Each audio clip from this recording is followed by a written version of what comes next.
मित्र हो, दुसऱ्यांना गद्दार म्हणता म्हणता स्वतः कसा कोण गद्दार होईल हे आपल्या राजकारणामध्ये आता अगदी सहज सांगता येऊ लागलेला आहे. निष्ठा, इमान अशा तत्वांचा तर या मंडळीनं केव्हाच लिलाव करून टाकलेला आहे. एकनाथ शिंदे शिवसेना फोडून जेव्हा गुवाहाटीला गेले होते तेव्हा निष्ठेचा ढोल बडविणारे हेच ओमराजे निंबाळकर आणि त्यांचे कार्यकर्ते. एकनाथ शिंदे आणि त्यांच्यासोबत गेलेल्या आमदारांना गद्दार म्हणून ही मंडळी हिनवत होती. 50 खोक्यात विकले गेले, ज्यांनी मोठं केलं त्यांच्याशीच बेईमान झाले, वगैरे वगैरे वगैरे भरपूर काही बोलत होते, बोलून गेले. आता तेच ओमराजे उद्धव ठाकरे यांना सोडून एकनाथ शिंदे यांच्यासोबत गेले. मग आता याला गद्दारी म्हणायचं आणखी काही ओमराजे आणि त्यांच्या कार्यकर्त्यांनीच आता हे सांगावं. उद्धव ठाकरे यांनी मायेचा हात फिरवून त्यांना आशीर्वाद दिला नसता तर राजकारणामध्ये ओमराजे हे नाव कुठंही दिसलं नसतं. मग आमदार काय, खासदार काय, या गोष्टी तर सगळ्या दूरच्या. आणि मग अशी गद्दारी करण्याचा, धोका देण्याचा विषय सुद्धा आला नसताना आणि त्यांना फोडण्यासाठी सुद्धा कोणी पुढे आलं नसतं. बघा, राजकारणामध्ये ना अशा फुटणाऱ्या नेत्यांची कारणं भलती मनोरंजक असतात. कोणी म्हणतो आम्ही हिंदुत्वासाठी उठाव केला, उठाव म्हणे उठाव. कुणी म्हणतो जनतेच्या कल्याणासाठी आम्ही सत्तेमध्ये सहभागी झालो. अर्थात या सगळ्या गोष्टी बोलायच्या गोष्टी असतात आणि हे सगळ्यांना माहिती असतं. वर्षानुवर्षे विरोधी पक्षामध्ये राहतात आणि एका रात्रीत लगेच त्यांना जनता, जनतेचं हित, निधी सगळं काही आठवतं. बरं ठीक आहे, या मंडळीनं आता मालक बदलायची इच्छा झाली आहे ना, ठीक आहे, बदला मालक, कोण अडवतं. पण त्याआधी त्यांनी सरळ राजीनामा द्यायला हवा आणि मग खुशाल दुसऱ्या मालकाकडे जायला हरकत नाही. म्हणजे मतदारांची ही फसवणूक होणार नाही आणि कुठल्या पक्षाशी गद्दारी सुद्धा होणार नाही. पण तसं घडत नाही. आता धाराशिवचे खासदार ओमराजे निंबाळकर शिंदे गटामध्ये गेले. ते एकटे नाही गेले, तर जनतेनं त्यांना दिलेली मतं घेऊन ते गेलेले आहेत.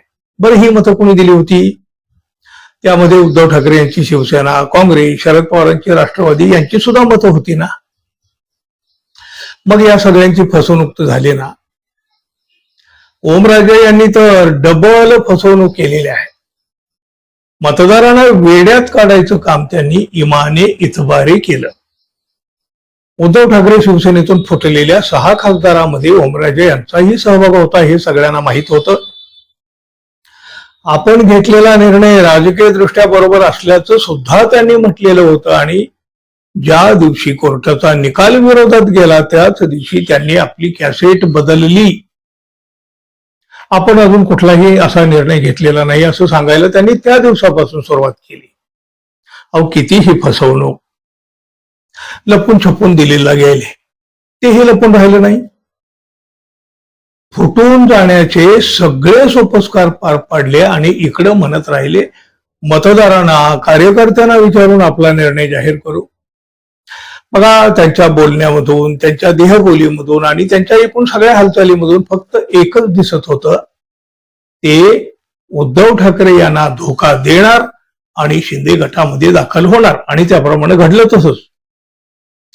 म्हणजे खरं तर तसं आधी त्यांचा निर्णय झालेलाच होता. तरीही मतदारसंघामध्ये जाऊन मतदाराशी चर्चा करण्याचा शो कशासाठी केला? किमान हा शो त्यांनी आपला निर्णय बाहेर पडायच्या आधी तरी करायला हवा होता. अवघा सोशल मीडिया ओमराजेंच्या विरोधात उभा राहिलेला आहे. एकनाथ शिंदे यांच्यावर सुद्धा जेवढी टीका झालेली नव्हती तेवढी सडकून टीका ओमराजे यांच्यावर होत आहे. ते धाराशिवला गेले आणि म्हणे मतदार आणि कार्यकर्ते यांच्याशी चर्चा करून निर्णय घेतला.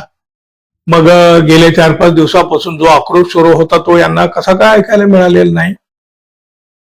उद्धव ठाकरे यांना सोडू नका, असं केलं तर मतदारसंघामध्ये फिरू देणार नाही, तोंडाला शेण लावू, तुम्ही तरी गद्दारी करू नका, असं सांगणारे हे त्यांचे मतदार नव्हते का? त्यांनी मतं दिली नाहीत का यांना? आणि यात यांचे कार्यकर्तेही नव्हते का? जनतेला विचारण्याचा फार्स करून ओमराजे निंबाळकर यांनी जाता जाता ही जनतेची फसवणूकच केली. मतदारांनाही मूर्ख बनवण्याचा प्रयत्न केला असं तुम्हालाही वाटतं का मित्रांनो? जरूर सांगा. आणि जाता जाता आपल्या चॅनलला सबस्क्राईब करायला विसरू नका. धन्यवाद. पुन्हा भेटू. नमस्कार.